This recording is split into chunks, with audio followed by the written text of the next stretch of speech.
ഹരികൃഷ്ണ. കർണൻ്റെ ദാനമഹിമ. കുരുക്ഷേത്ര യുദ്ധത്തിൻ്റെ 17-ാം ദിവസം അർജുനൻ്റെ അമ്പേറ്റ് കർണൻ രഥചക്രത്തിനരികെ മരണം കാത്തു കിടക്കുകയാണ്. കർണൻ്റെ പുണ്യങ്ങൾ അദ്ദേഹത്തിന് ഒരു കവചം പോലെ സംരക്ഷണം നൽകുന്നതിനാൽ പ്രാണൻ പോകുന്നുണ്ടായിരുന്നില്ല.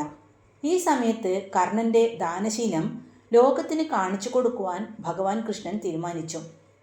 കൃഷ്ണൻ ഒരു വൃദ്ധ ബ്രാഹ്മണൻ്റെ വേഷത്തിൽ കർണൻ്റെ അടുത്തെത്തി. ദാനവീരനായ കർണ, എനിക്ക് എന്തെങ്കിലും ദാനം നൽകണം എന്ന് അദ്ദേഹം ആവശ്യപ്പെട്ടു. ഭഗവാനെ, മരണം കാത്തു കിടക്കുന്ന എൻ്റെ കയ്യിൽ ഇപ്പോൾ മണ്ണല്ലാതെ മറ്റൊന്നുമില്ലല്ലോ എന്ന് കർണൻ മറുപടി പറഞ്ഞു. അപ്പോൾ ബ്രാഹ്മണൻ പറഞ്ഞു, നിന്റെ പല്ലുകളിൽ സ്വർണമുണ്ടല്ലോ, അത് എനിക്ക് നൽകുമോ? അപ്പോൾ യാതൊരു മടിയും കൂടാതെ കർണൻ അടുത്തുകിടന്ന ഒരു കല്ലെടുത്ത് തൻ്റെ സ്വർണപ്പല്ലുകൾ അടിച്ചു മാറ്റി.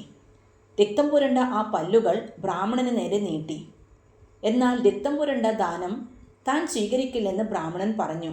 അപ്പോൾ കർണൻ തൻ്റെ അമ്പു തൊടുത്ത് ഭൂമിയിൽ നിന്ന് ഗംഗാതീർത്ഥം വരുത്തി പല്ലുകൾ ശുദ്ധമാക്കി ഭഗവാന് നൽകി. കർണൻ്റെ ഭക്തിയിലും ദാനമഹിമയിലും പ്രീതനായ കൃഷ്ണൻ തൻ്റെ വിശ്വരൂപം കാണിച്ചു കൊടുത്തു.